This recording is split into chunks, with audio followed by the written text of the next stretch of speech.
realistic for that amount of people. But anyway, there is no other way to manage things, so give your time. Once you're ready, you can start.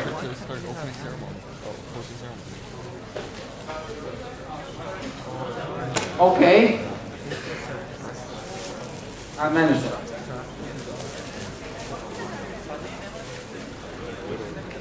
I mean, you can create the first animation and then oh, it's X-Foo? No, this is, oh, it is X-Foo. It's X-Foo. X-Foo, X-Chen, and Z-Chen, and Hikao, and Yi-Sing.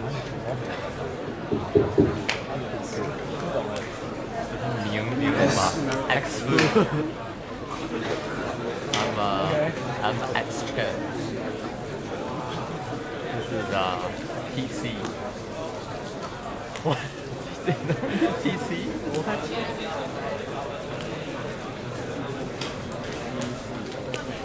It's just because we look at the IYPT CC so much. It's like we don't know their name. It's just like X-Foo. Yeah, I don't care about what their actual name is, but to us, their name is X-Foo. Yeah. The impossible ferryman X-Foo comes and destroys weak teams. I'm actually gonna ask the Singapore team what they thought about the dancing show. Oh, the point.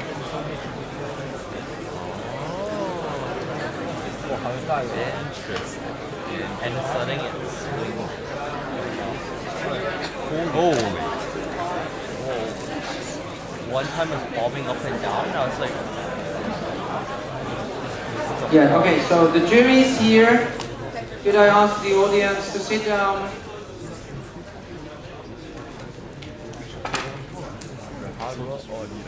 Team from Singapore will reset the pendulum and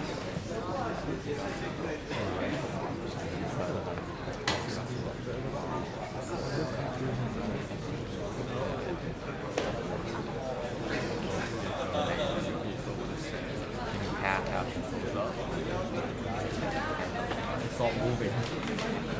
I don't know how they write their cartography. That's all. I just look terribly evil. I have any how they write their cartography. Wait, That's like Michael, so when you build it, it's like this rod is fixed, this rod is fixed but it's flexible. Or can this rod swing side to side? What's it?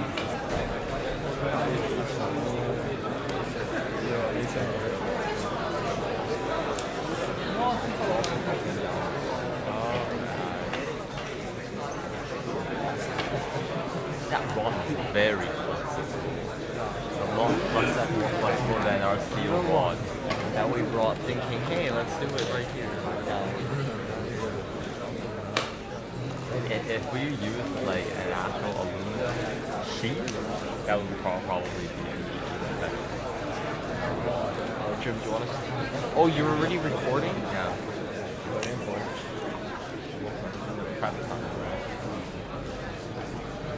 You want to take a nap?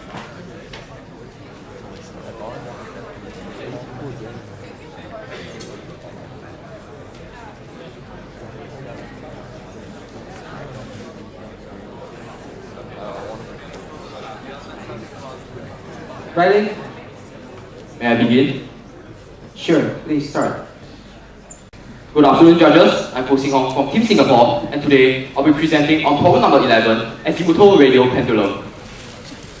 The problem statement tasks us to investigate the spontaneous conversion between radial and azimuthal oscillations in the following system, where the motion of the pendulum bob is governed by the length of the elastic beam, the length of the string, the mass of the pendulum bob, the angle of release, and the angle of the supporting string. Here is an overview of what I'll be covering for today. We will begin with an introduction into our experimental setup and key observations. Then, we'll move on to a qualitative explanation and a quantitative model of the phenomenon. First, we'll begin with an introduction into our experimental setup. The elastic beam with a pendulum bob attached at its end is shown in the diagram above with a top string to avoid vertical deflections as stated in the problem statement. To ensure a controlled release of the pendulum bob, we employ a robotic release mechanism. Upon the release of the pendulum bob, the motion path of the pendulum bob is then tracked with a high-speed camera mounted below the experimental setup, and the motion paths of the tip of the elastic beam and the pendulum bob are then tracked using computational pixel counting techniques. We calibrate our system for parallax errors and obtain the following grid in the camera's plane of view. Then, using the length constraint of the string, we are able to solve for the full 3D position of the bob in the lab frame. Moving on to preliminary observations, we begin by defining two frequencies for the radial and the azimuthal modes respectively. These are parallel and perpendicular to the rod as stated in the problem statement. At the frequency ratios as shown above, we observe no clear occurrence of the phenomenon. However, a slight adjustment of the frequency ratio allows us to observe a distinct onset of the phenomenon. This hints at a possibility of resonance in this system, which is due to its characteristic frequency ratio matching in resonance systems.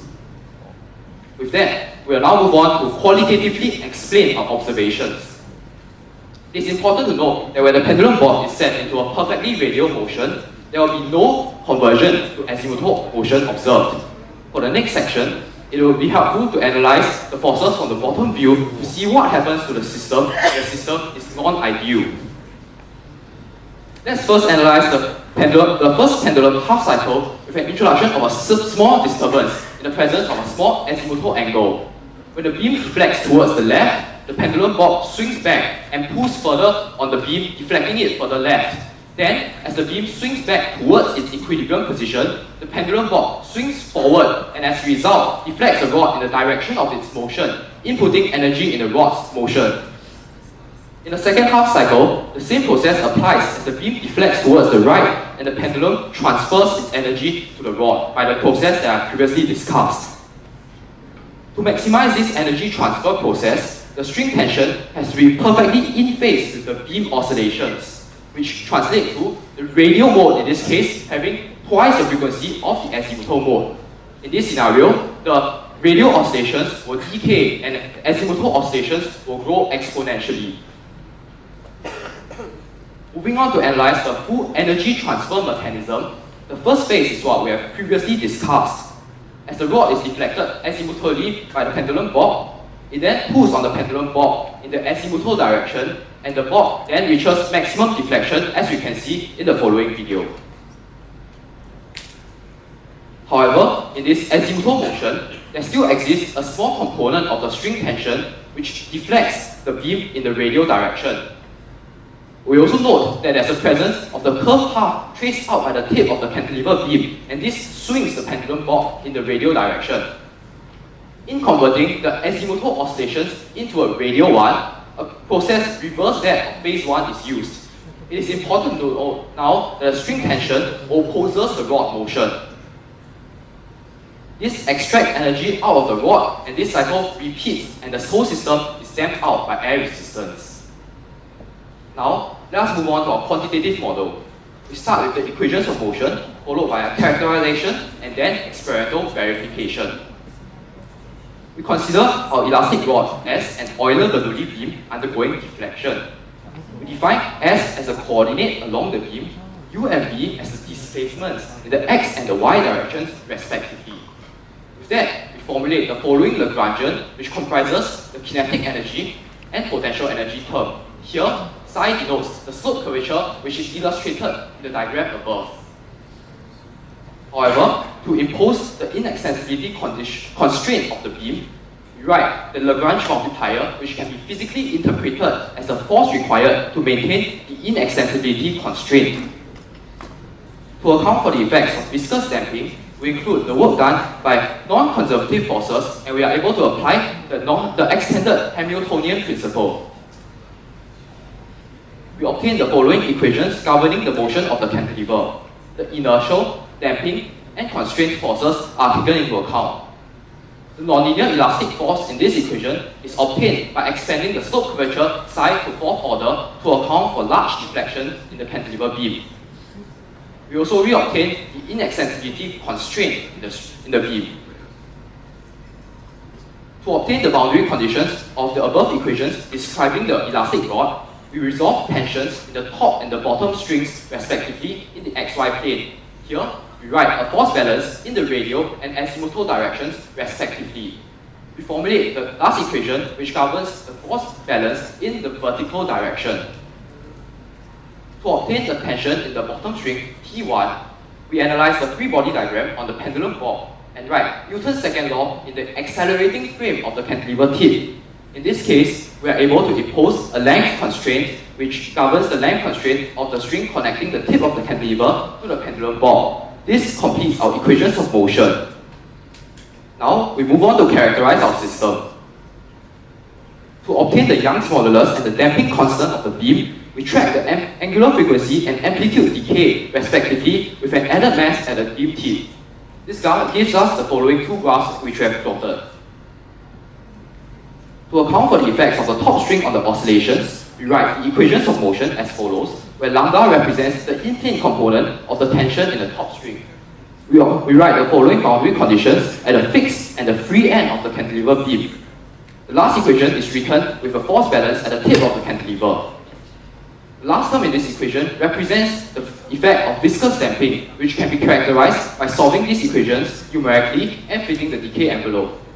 Doing so, we are able to obtain the following characterized values for our beam rigidity and damping constant. We input these values into our theoretical simulation.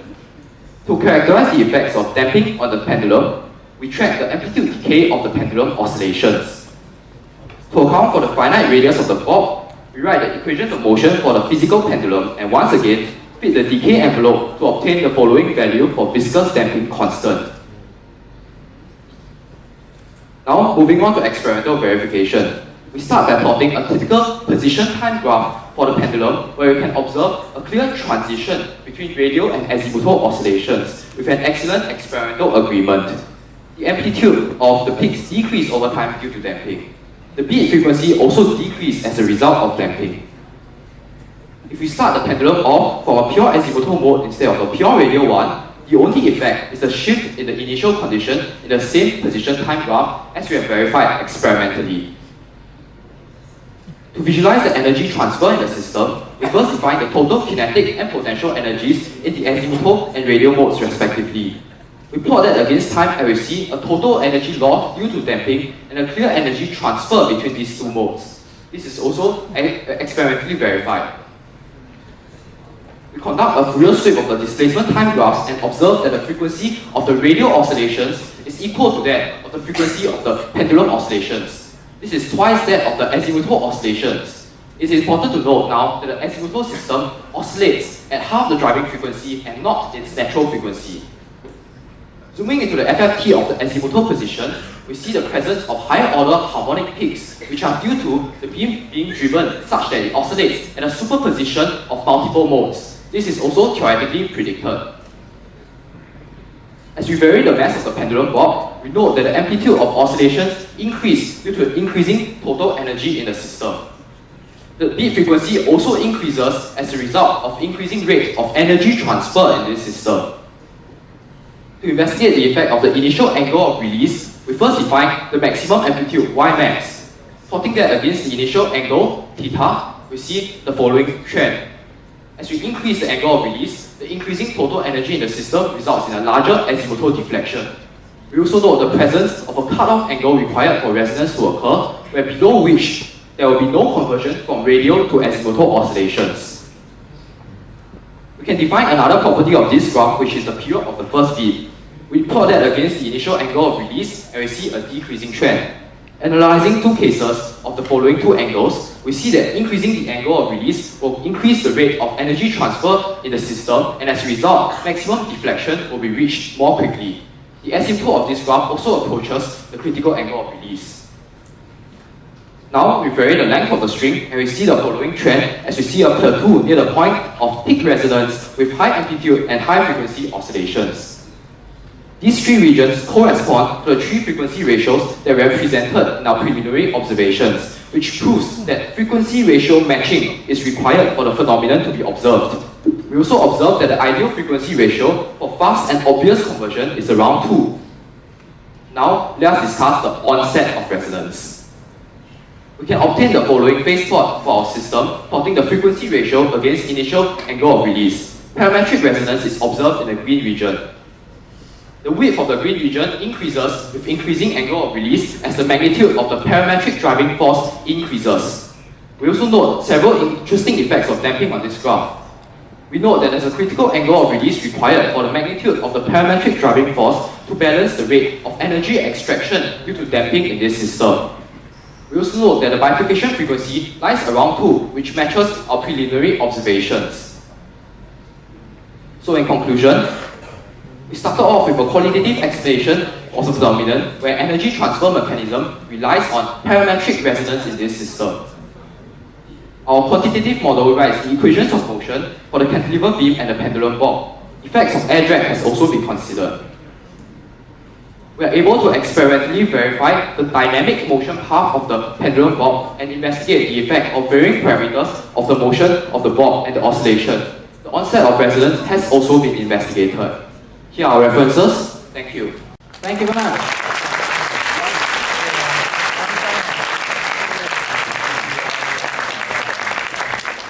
Questions from the opponent, please. Thank you for the presentation. First of all, in which range did you vary the spring constant of your rod? Constant of the rod. Or the elasticity? We use the same rod which has a beam rigidity of So do 0.095 I centimeters. understand you correct that you use the same rod all the time? Yes, we use the same rod, but we vary the length of the rod, which change the rigidity. So, sorry to interrupt you, but would you Yes. expect the phenomenon to change if you use another rod? Yes, indeed. If we use a stiffer rod, we can observe a different phenomenon, but it's not what the question is asking for, and we can discuss this later if you would like to. So, then, can you observe the phenomenon itself for all sets of parameters for your setup? No, you cannot observe the phenomenon for all sets as I've presented in my presentation. You require frequency ratio matching, which depends on the stiffness of the rod, which depends on, And yes. how many oscillation modes are there actually? Oscillation modes. Oscillation modes. In this case, the two main oscillation modes are the radial oscillation mode for the pendulum and the azimuthal Okay, I mode of disagree because the rod's also swinging. There are 3. Then You mean to go, degrees of freedom? then to go to the next point. Yes. Does the Hamiltonian in your system represent the total energy? Sorry? The Hamiltonian in your system, does it represent the total energy in the system? You can think of it as such, as we formulate the So Lagrangian. in other words, Yes. is your system conservative? Our system has the effects of air drag, which is considered in our work done by non-conservative forces. And when neglecting them, what about scleronomic restriction conditions? Sorry? Do your restriction conditions depend on time?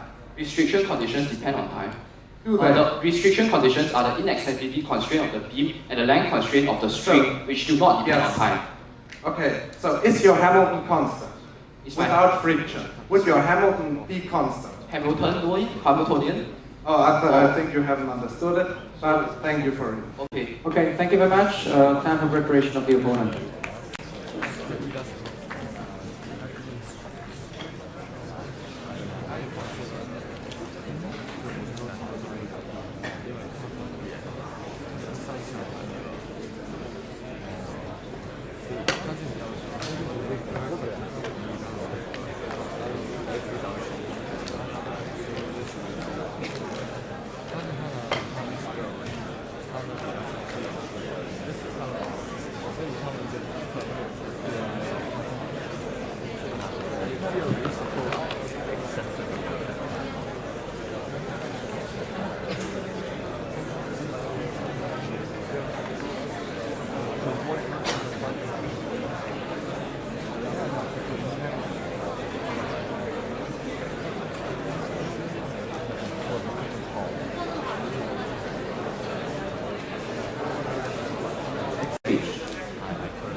So, Okay, sorry, stop the time.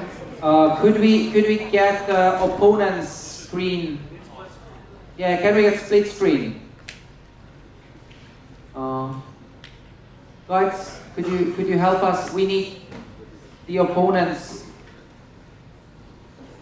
computer. Yeah, great. Okay, start the time and let's go. So my name is Gareis, and I'm glad to present you the opposition presentation of today on problem number 11, Azimuthal-radial pendulum.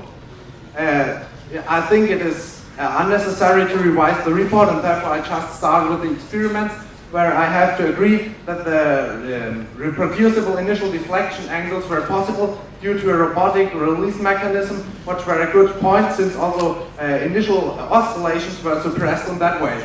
Furthermore, there has been a large amount of variable parameters, such as the mass of the bob, the length of the string, and the length of the rod, whereas some parameters are still a little bit missing, and I'd like to discuss about that later on. Furthermore, he used video analysis for the trajectory of the bob, which made measurements very precise, but nevertheless, he had a very unclear error calculation. He had not proven his assumptions and not investigated the limits of the theory, and also whether the vertical oscillations are suppressed or not is unclear, but we'll discuss that later too. To go to the theory, there has been a good quantitative approach using the Lagrange equations and the Euler-Bernoulli theory for beam theory. Furthermore, there has been a qualitative explanation using an energetic approach, what I quite like. Nevertheless, maybe the forces have to be considered there too, but that's not too important. And there has been a clear introduction into its coordinate system, so that made me a lot more easy to argue in the following discussion. Furthermore, his assumptions were not mentioned clearly and also not proven, I think. And I don't know whether the friction in the conservative system, non-conservative system is a problem, but I think that works. Also, he didn't define conversion, but we'll do that in discussion too. And he didn't mention the limits of the theory, since I think if the rod is very less elastic, there will occur a different phenomenon, but we'll also discuss that later. To sum it up, there are a few points, such as the qualitative explanation of inertial forces which lead to the phenomenon, we'll discuss in the discussion. Then the questionable explanation of limits and the assumptions for its theory were a little bit unclear. The simulation of the bob's motion and the accurate experiments were a thing I really like, and there haven't been a definition of spontaneously what's stated in the task. Nevertheless, I think the task is partially fulfilled only since small spring constants haven't been considered, and we can observe a total change of the phenomenon for that. And that's the point I'd like to discuss about now, and therefore I'd invite the reporter to discuss.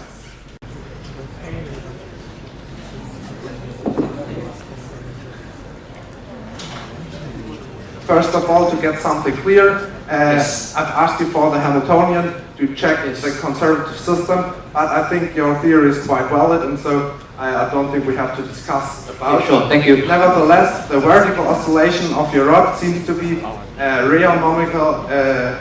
Slide number 59, please. So you are saying about the vertical deflection of the rod.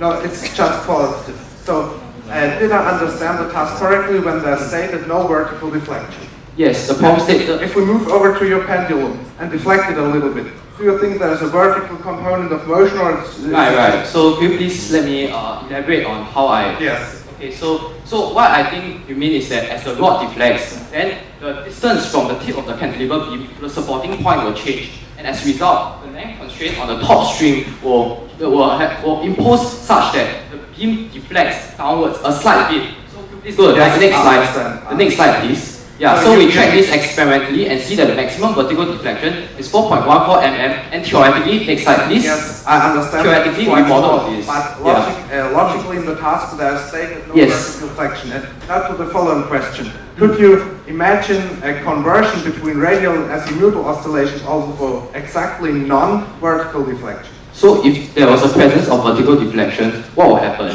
We will see the conversion. Is that what you're asking? Yeah, that's... Okay. So I believe what you're asking is if the vertical... Okay, so if the vertical deflections were present, then the beam may deflect downwards, and we may see a coupled oscillation between the pendulum bob and the rod itself, because the rod will have an effective spring constant downwards, and this may transfer energy in the vertical deflection and may not see a conversion. Can you observe the same phenomenon without any vertical deflection of the rod? We observe a very small vertical deflection. Yeah, but if we completely neglect it. If we completely neglect the vertical deflection, the phenomenon still can be observed because it's not crucial. So, but I think if you fix it like that, and then you make it Yes. this zero, and Yes. then you make a very, very, very small move, then there will also be a very small vertical component. Yes, so theoretically, we actually accounted for this. So in theory, we actually write the top string length constraint. So we calculate how much the beam deflects at its tip and this distance, and we are able to impose the length constraint on the string, this top string, and we solve for the maximum deflection. Let's move on. Yeah, so it's not much difference. I've seen your trajectory, and Yes. You've always shown us such a correlation between the two swing modes. Yes. Could you imagine totally different swing modes? Yes, I can. So could you please go to slide number 52, please. Okay, so could you please play the video. So could you please, someone else please bring the experimental setup on the back of the stage. So I believe this is the experimental setup they are talking about. So what happens here is actually a resonance, not in the sense of parametric resonance, but normal resonance. So what happens is that when the rod deflects in one direction, the azimuthal deflection in the box drives the motion. So what I'm trying to say is, as it deflects in this way, then the pendulum box may pull it in such a way that it's in the same direction. So in this case, yeah, so yes? I agree, but you stated that you haven't varied the rod at all, so you have to try the cylindrical rod, for example, because the second moment of inertia is equal into all directions, and therefore... Right. I believe that's not really of a concern here, because what the cross-section of the rod will affect is its beam rigidity, which we have experimentally characterized. Just imagine the case. Yes. If the elasticity or the spring constant, which you can model a rod like this as here, right, with a deflection, then there is a spring constant here acting, which depends on the rod. How would you, and if we increase that spring constant bigger than the one you've chosen, how would the trajectory look like then? Could I have slide number 68, please? So what I'm going to say, you said the rigidity of the rod. haven't changed the rod at all. So I believe what is important here, right, is not exactly, Sorry to interrupt. I did not change the rod, I changed the length of the rod. Yes, that's not what I'm aiming at. Yes. What I'm aiming at is that if you haven't changed the rod, you haven't tried varying spring constant. No, we did not, but I believe that if we Do you think that's important for the phenomenon? Yes, I believe that this is important, but it's similar to if we decrease the length of the elastic rod, the rigidity will also decrease. Okay, because increase, sorry, because rigidity now will to increase. get to my point, if Yes. you make a setup like this, then you don't see any phenomenon like this loop at all. Yes, yes. Because then you start with radial oscillation, and this converts in ellipses. Yes, And then until indeed. re and reconverts. Indeed, so this is what I was trying to drive at in the first point of discussion we are trying to bring out. So this occurs when the frequency ratio matching is of omega, the radial oscillation mode is equal to that of the azimuthal oscillation mode. Yeah. So in this case, we actually see that radial converts to azimuthal, but next slide please. Azimuthal oscillations do not convert back to radial oscillation. Next slide please. We can also predict this conversion theoretically. Next slide please. But you tried to tell me that the variation of the spring constant and Yes. of the rod geometry is totally unnecessary, because otherwise you had made a good job varying that. No, I do not think that it's. I think you have brought up a quite good point. Why haven't you varied it? Varied The geometry of the rod and the spring constant. Okay. Because we can clearly observe for this phenomenon Yes. that by changing, let's make a question out of Yes. it. When we call the suspension point like this, and we shift the suspension point back, in your interpretation, this would only change the spring constant. So you are trying to say if we shift the suspension point on the elastic rod. Yes. Okay, could you please refer back to the problem statement on slide 1. The problem statement clearly asks us to attach a pendulum bob on the other end of the string, which is on this point here. So, okay. Yes. I agree on your explanations, but I think you could have elaborated on this a little bit more. Right, so would you like me to do it now? No. Let's go to another part. Okay, sure. Which forces are acting on the ball? The forces acting on the bob, could I please have slide number 24, please? The forces acting on the bob are the tension, drag, and gravitational force. And in the accelerating frame of the pendulum. what about inertial forces? Sorry, inertial forces of? You have a rotating element right Yes. here, and then there have to be inertial forces such as the Right. Euler and Coriolis force on the bond too. What about that? Have you considered those? Those are, our equations are considered in the accelerating frame of the cantilever. So I know there are in the Lagrangian principle Yes. because that's equivalent to Newton. But nevertheless, would you rather say the Coriolis force stabilizes one swing plane or destabilizes? Sorry, I do not understand the introduction of Coriolis force in this system because my coordinate system is not rotating, but instead it's just a translating and acceleration in the translation direction, which I believe So is the modeled here. acceleration in a circular movement is expressed in the Euler force, but I'm actually talking about Right. Coriolis. Sorry. So I think we have a misunderstanding here because as a rod deflects initially, the rod is in this direction. The coordinate systems are as such: x, y, and z direction. So if the rod deflects, this coordinate system does not rotate, but instead it just translates together. So you have an anti-rotating coordinate system. Our coordinate system is not rotating. That's why we do not need to consider the effect of the other Coriolis centrifugal Yes, I forces. understand. Maybe just go back to the phenomenon at all. What would you change? What would you expect to change if you wouldn't have any beam damping? Any beam damping, Completely we will expect the amplitude of the oscillations to, if we also neglect the damping on the pendulum board, then we will expect the oscillation amplitude to remain constant over different beats. And we will also note that, the damping constant amplitude will remain the same. Okay, I agree. And when talking about friction, Yes, friction. the bob's moving through air. Yes. What friction type is included in your theory? It's mainly considered as air drag, and could I please have slide number 29 please, and 30. Is it turbulent or is it laminar? It's laminar. How would you satisfy that assumption? I believe we have seen a good experimental characterization here. Theoretically, how would you Right. satisfy? It will be satisfied in the condition where the pendulum bob has not extremely high velocity. So do you know about the Reynolds number? Yes, indeed. And what has to be true to this Reynolds number that we can assume viscous flow or Right. viscous. So we know that for a typical sphere moving through a viscous fluid, the Reynolds number has to be less than 10 to be considered laminar for the Stokes Please species. write down the definition. The definition of the Reynolds number is given by rho v L over mu, Yes. where rho is the density. What's the critical value we have to get over to get a turbulent flow? Turbulent flow will be, I think will be 10 for a sphere moving in a viscous fluid. No, it's dimensionless, and there's a critical number we have to get over. Yes, so I'm saying 10. 10. 10 for Have viscous. you calculated this Reynolds number for the viscosity of air? We did not calculate this, but Because it's large, it's very big. yes, but we've estimated it to be much less than 1, and in this case, less than 1, and in this case, we also see that there's not much. Yes. Because your viscosity of air is very small. It's in the order of 10 to the power of minus. Right, but the density itself is also quite small.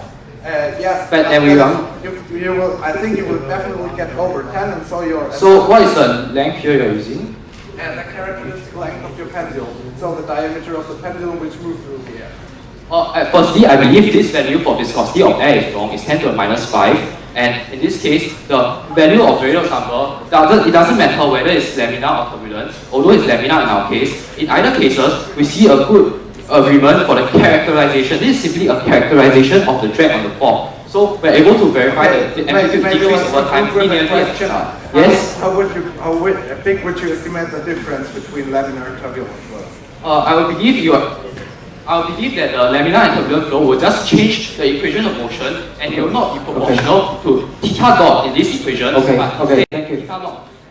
Thank you very much. Now it has to be very clear. The time is over. Thank you for the discussion, but we still have 1 minute to sum up. So first of all, we started our discussion by the question whether vertical deflections are oppressed or not. And I think in this setup, or generally spoken, we don't have any horizontal deflection since there's always a minimum of vertical deflection, but that's irrelevant.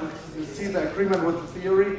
And nevertheless, the reporter might have used some other rod geometry or at least varied the rod at all. Then we aim for the elasticity variation of the rod, which the reporter presented me that it's done with varying the point of suspension, but I nevertheless have to disagree because if we vary the rod and the point of suspension, different phenomena can be observed in my opinion, which the reporter hasn't covered in his presentation.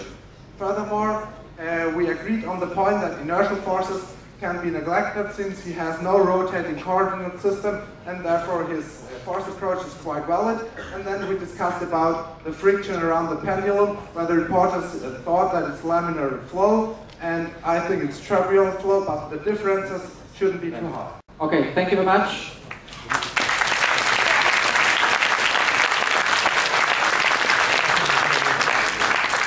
Questions from the reviewers, please. So what a wonderful discussion and the presentations. So for the reporter, can you suggest the exact number between distance between the rod, elastic rod and the upper string? Distance. Between the rod and the top of the string. It's 0.8 meters. 80 cm. You didn't just try to give this Do you mean the length? Do you mean the length of the string here? No. the distance between This one this? here, Yeah. yeah, it's about 80 cm. You didn't consider this as a parameter. We actually varied the initial angle of the top string. Would you like to take a look at it? The initial. So to the opponent, do you think the parameter for distance between the end of the rod and the upper string can be the actual parameter? Now, there is an influence. You're talking about the spring constant, if I understand you acoustically correct. I'm talking about the distance between the end of the rod and the upper string. Oh, you mean this difference? Yes. So, as vertical deflection, Short answer. there is a small influence. So, and for the reporter, I think you consider the elastic energy for the elastic rod, and you just consider this as like a linear situations. Sorry, the decay due to air drag is linear. And you just try to not try to consider when the elastic rod bended more than like 30 degrees. Sorry, what do you mean by when So you didn't just try. You just try to consider the elastic energy as linear situations. No, it was expanded to fourth order to account for large deflections. So only the air drag will affect the linearity. Sorry? So only the air drag will affect the linear situation of the rod. The air drag. Okay, so what are we trying to get here? Is it the linearity in the equation of motion of the rod? So you just like pretend the elastic rod's energy as linear situations. You didn't consider about non-linear situation of the rod. Short answer. We took the elasticity of the rod to be non-linear by accounting for large deflections, and the air drag is taken to be linear, which we have experimentally shown to be Okay, true. thank you. So did you have experimental results for giving the initial energy condition for both radial and azimuthal? Initial condition for radial and azimuthal. I have Both radial and azimuthal. I think you just give only small amount of the initial conditions. I have a graph of initial condition of azimuthal. I believe that, yes, this is the next slide, please. This is the initial release from azimuthal. Thank you. So what kind of the non-conservative force did you consider? Sorry? So what kind of the non-conservative Forces. forces did you consider? Air drag on the rod and on the pendulum ball. What? Air drag on the elastic So only the rod. air drag. You didn't consider the energy loss inside of the elastic rod due to the modulus. I think the damping of the elastic rod is very So hard. we're talking about shearing effects in the rod itself. Thank you for. But do you think the internal energy loss of the elastic rod is important for this phenomenon? Could you please revise that? I haven't understood. So the damping of the elastic rod. What about the damping? Damping inside of the elastic rod. I'm sorry, the time is over. Sorry that I couldn't answer you. Yeah, I'm sorry for that. Yeah. Time for preparation of the review. Speech.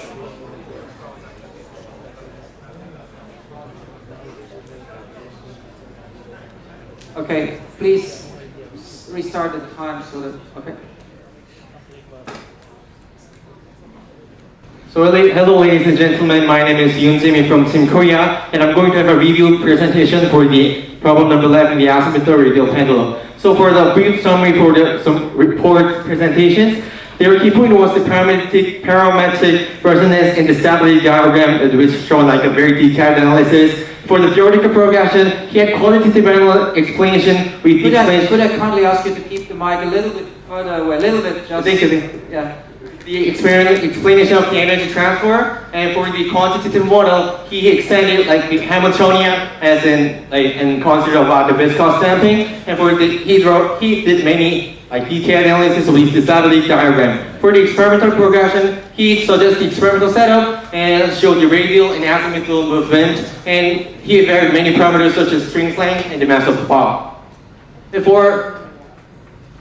And next is there are strong points and weak points. He had sufficient visualization and graphics, and it was very meaningful. And he sufficiently considered parameters in the Lagrangian considerations and showed theoretical compliance of the energy transfer by detailed experiments with the robotic mechanisms. And he had good preparation for the discussion as you guys saw. And for the weak point, the angle of the supporting should not be the parameter, and I'm going to say in the physics. And he approximated the bob as a point mass, and he had lack of the complete definition of azimuthal and radial modes of the oscillations. He had not taken account of the nonlinearity of the Lassiter because the amplitude of the Lassiter will be changed by the banded mounts. And for the positions review, for the prof, he had reproducible initial deflection angles, and he had very nice quantitative and qualitative approach. And for the cons that you mentioned, he had missing parameters such as the Ross elasticity because they tried to say the actual substance is very important. He had not proven the assumptions, and he surpassed the vertical oscillations. And there are some discussion points they mentioned, and I'm going to tell. And for the strong and weak point, he pointed out important experimental deficiencies such as the vertical deflection, which the problem stated, and lack of the consideration of the parameters, and I think so, because many parameters are intertwined. And he had legitimate questions as to further understanding of the theory. And for the weak point, he had insufficient use of the opposite time, like 2 or 3 minutes. He has suggested their own observations. And next for the discussion points. And so for the first discussion point was the vertical deflection, and I agree on the opponent because the vertical deflection might affect the phenomenon a lot because the upper string have to affect only on avoiding the vertical deflection, but I think that their experimental setup is not enough for avoiding the vertical deflection. And for the parameters of the rod, I agree on the opponents because there's so many intertwined parameters such as the rod's elasticity is very intertwined with the rod's mass and rod's length, and I think they have to control it. And for the force, for the next, and for they mentioned about the air drag and lots of the non-conservative forces, but I think the reporter team considered it enough because they showed many experimental results and quantitative results for considering about the non-conservative forces. And for the best physics, I think, as I said in the weak points, they should have considered the upper string as only the method for neglecting the vertical deflection. And I think the distance between the rod and the upper string was not enough for measuring avoiding the vertical deflections. And I think they did not enough consider the nonlinearity of the Lassiter rod because the actual amplitude will change the actual frequency when it's bended over the 30 degrees, and this will make miss physics. And thank you for listening for my review presentation. Okay, thank you very much. And 2 minutes concluding remarks from the reporter, please. Okay. Thank you to both the opponent and the reviewer for raising up very important points.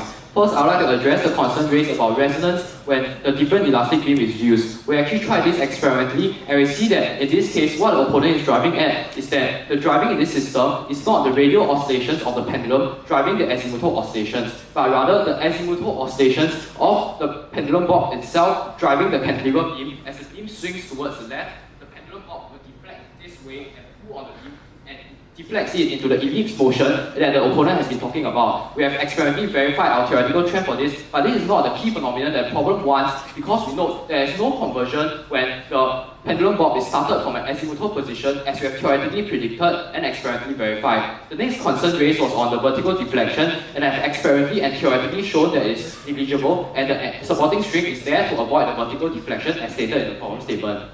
The elasticity of the rod was considered in such a way that we vary the length of the elastic beam that changes the effective rigidity of the rod. The initial angle of release was also investigated. The drag force was also discussed, and I believe I have a sufficient experimental characterization. The reviewer also brought up the nonlinearity in the equation, which I have actually accounted for by expanding the slope curvature to 4th order to account for large deflections in the rod. Then we also note that the bob is not approximated to a point mass, but rather the bob was characterized as a physical pendulum by measuring its effective center of mass in this scenario. So, to conclude, we first began with a qualitative explanation where the energy conversion between radial and azimuthal oscillations is dependent on the parametric resonance in this system. Next, our quantitative model is able to write the equations of motion for the cantilever beam and the pendulum bob with Lagrangian and Newton's second law. Effects of air drag has also been considered. We are able to experimentally verify our dynamic motion path of the pendulum bob and investigate the effect of various parameters on the motion of the pendulum bob. The onset of resonance has also been discussed. Here are my references and thank you. Thank you very much.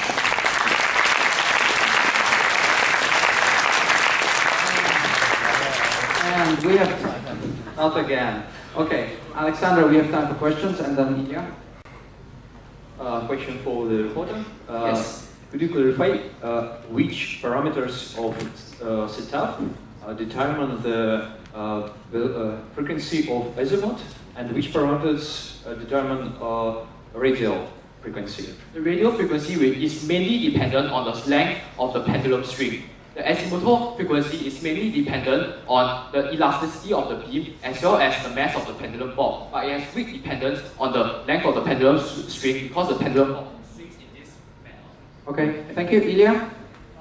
To the reporter, please. I would like to return to the word spontaneous and the problem test. You run an experiment, and you repeat the same experiment again in the same conditions. How much, after what time, you will not be able to see the exact position of the pendulum in the same place? So, are you referring to chaos in the system? Yes. Okay, so could you please have slide number 93, please?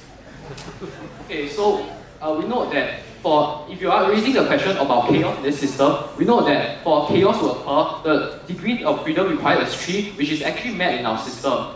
However, the nonlinearity and sensitivity to initial conditions are weak in this system, and we also know that not all systems that meet these requirements are chaotic. We have run our simulations for 2 different initial release angles, and we see that it matches very well over time in the sense of the azimuthal angle as well as in phase space. We are able to estimate the Lyapunov exponent of our system, which lies below 0 and proves that the system is not chaotic. However, we have raised a rather interesting point, and possible cases of chaos can be observed at an extremely large deflection. Okay, let's keep the answers short. We have a lot of jurors. So please go to the slide with the phase diagram. Phase diagram. I read that on slide number 44. Yeah. Yes. Can you just tell us what do the dots mean? The dot means the experimental points. Green means that phenomenon is observed. Ilya? Yeah, related to this question, are Yes. they close orbit, are periodic or not? Periodic or not periodic? Are you asking about the motion? It's periodic. They are periodic. Okay. Yes, the motion of the system is periodic. Okay, further questions? Forward. Can I ask the reviewer, you mentioned about the parametric resonance. Can you explain what force caused that? The parametric resonance? Can you rephrase it? What causing the parametric resonance? What forces? The non-conservative forces? From the reporter explanation, what causing that parametric resonance? Okay. I'm sorry. Yeah. Do you have an answer?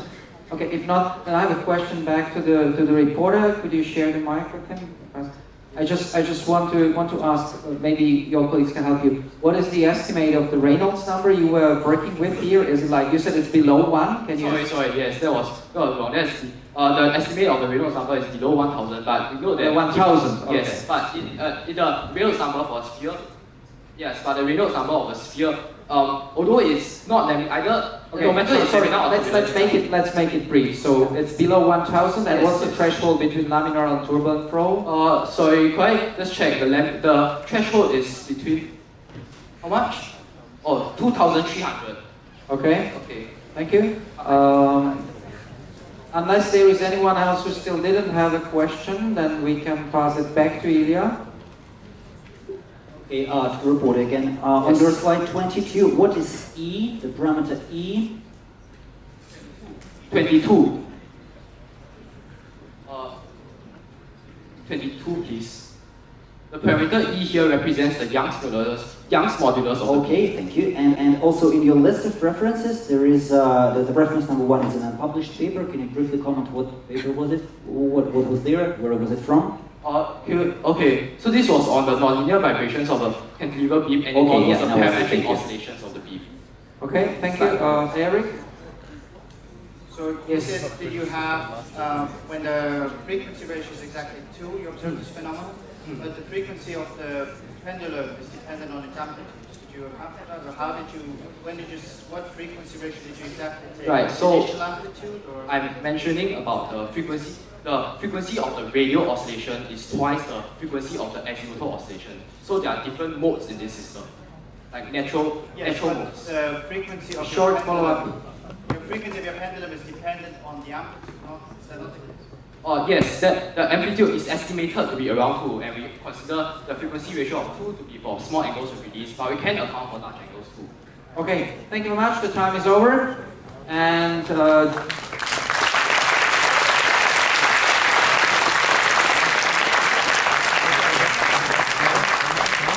I will use the time now while the jurors are reaching their final grades to tell you a little bit about what will happen now. So in a few minutes we will show the grades. And of course, as in the previous stages, I will ask the jurors to explain their highest and lowest grades. And I was promised that while the jurors do it, the IT team, not Tim this time, will prepare the results. So immediately after that, I will announce, like informally, the results, so you don't have to calculate it on the paper, because I think many people are really interested in the results. After that, we have lunch. And we have some extra time because we managed to shift the closing ceremony to start at 3 o'clock. But it will be something like 45 minutes. So please try to be efficient and try to be here before 3 so we can really stop 3 sharp. And that's all what I know for now. So after we finish here, just go, have your lunch and come back for the closing ceremony.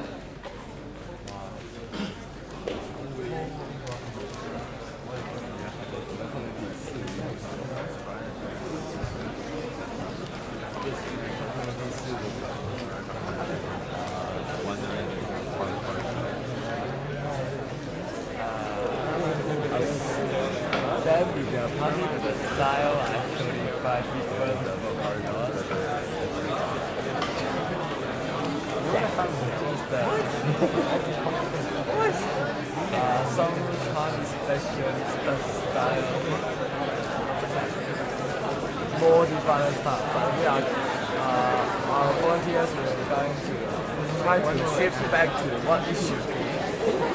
We are trying to shift back what it should be.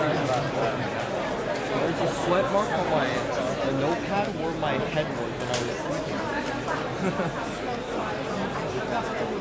Is it okay?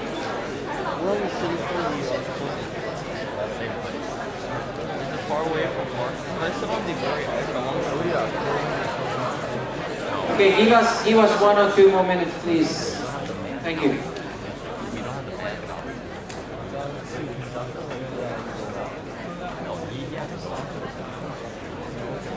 No one can know. They will, and they will send it.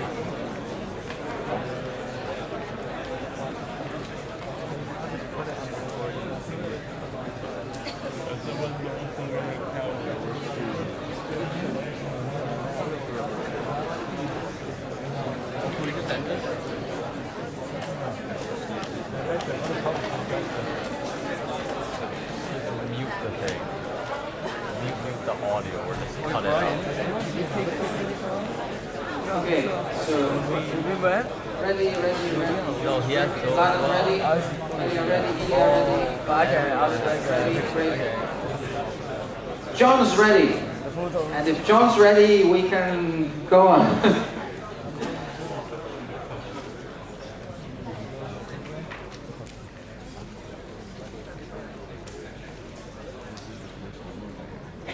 So now, can you show us the grades for the report now? 9, 10, 9, 10, 9, 8, 9,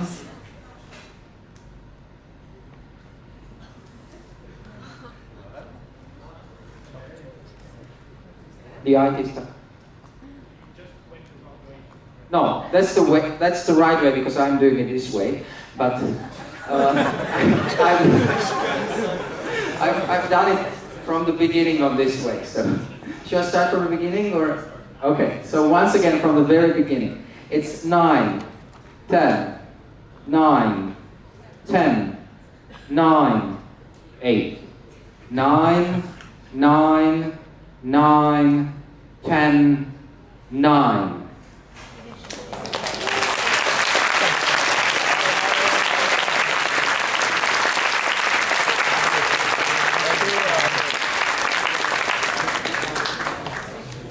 Gareis for the opponent. No. It's a 6, 5, 8, 8, 6, 8, 7, 6, 7, 7, 6.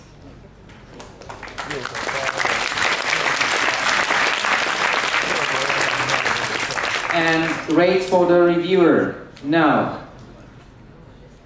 It's a 7, 5, 8, 7, 7, 7, 7, 7, 7, 6, and a 6. Thank you.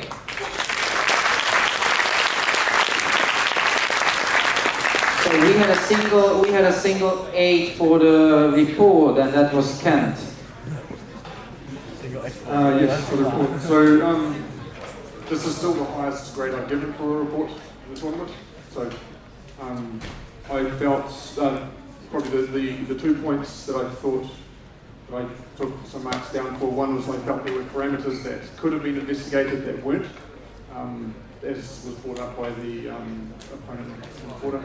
Also, another thing that affected it slightly, I felt the conduct during the discussion. They spent a lot of time turning your back on the discussion and asking for slides to be put up, and that kind of broke up the discussion a lot. I felt that it could have, a lot more could have been discussed if less time had been spent doing that. So those are the two. As I said, still the highest mark I gave. I gave you 4.5 for the report, 2.5 for the discussion, and yeah.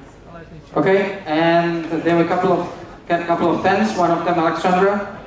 This is an easy mark to justify, but I felt it was really detailed, really nice report. I listened to this problem several times over the last few days, and you really did very good qualitative explanation of what really happened, and you showed some really good physics insights. And yes, you can always vary more parameters, but I thought that what you investigated was really deep and nice.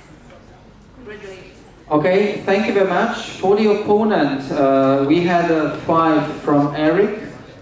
Yeah, okay, so my main issues were with the questions, so that's where the problem was for me. For example, you were asking about the Hamiltonian, and I think you got mixed up the Hamiltonian principle and the Hamiltonian itself, because his formulation is purely based on Lagrange, not on Hamilton's formulation. He only showed the least action principle. So I had to give you 0.75 for the questions. For the summary, I gave you 1.5, and for the discussion, I gave you 1.25. My main issue was there again, you brought up things, and they could be valid, but you did not tell me exactly why they were valid. So this also explains to me the grade in responding why I gave it 10, because you could vary more parameters, but whether both the opponent and the reviewer could not tell me why exactly, what new insight they would gain.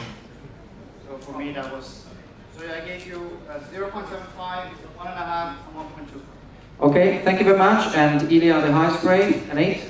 Okay, so first of all, I actually very much agree with Eric's remarks. Obviously, your opposition was not ideal, but still on my scale, I felt that as compared to many other oppositions I heard, you were quite good in questions and in evaluating the report and in bringing in your judgments and opinions. What I didn't like in particular is that sometimes you were interrupting the report and sometimes you were giving your judgments during the clarifying questions part. But still I felt that you had a very good understanding of the scientific context of this problem. You were discussing a lot of important things with the reporter. I felt that this was good as an opponent because you maintained a very active and a very meaningful discussion. And also the conclusions that you have reached were good, in my opinion. Therefore, with all partial grades in mind, I ended with a final grade of 8. To comment on my partial grades for questions, I had +2. For your statement itself, I had +3. And for the discussion with the report, I had +2. Nothing was subtracted as for the questions, as for the answers to the questions from the jury. Okay, thank you very much. And finally, we have the reviewer, and it's back to Erin with his 5. Me again, the mean guy. So here for me the issue was that I had a feeling you did not fully understand what you did, or you missed slides. So, for example, non-linearity of the beam. Can you use the mic? So the non-linearity of the beam, these aspects were covered, and you said they were not. And similarly with the physical pendulum versus the mathematical pendulum, so I had a problem that I had a feeling you did not really truly follow. So that's where you ended up. And yeah, the highest one by Mladen, 8. Sorry. The partial scores for the reviewer were, from my point of view, 2.2, 2.6, 2.3. That's up to 8.1, rounded to 8, of course. It's consistent with the scale I've been using, and I think that was a very decent review. That was very much worth it. It's great. So, from my point of view, that's enough. Okay, thank you very much. And we are ready. These are the results. You want to applaud now or afterwards? I would say afterwards. No. Position number 4, 35.8 points. Korea.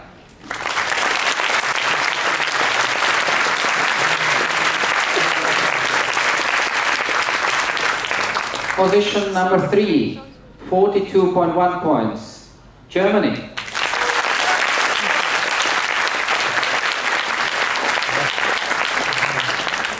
Position number 2, 45.1 points. China.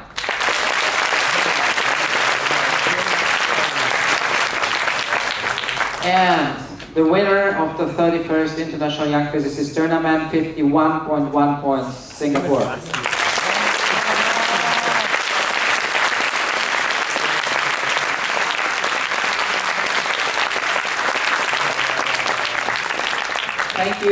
Thank you a lot to everyone. I'm really glad to see that at least this time we had like also quite big differences in the points, so it was more clear. I'm looking forward for the for the closing ceremony, which will start here at 3 p.m. and now you have about 45 minutes to take your lunch, so please be back in time. Thank you.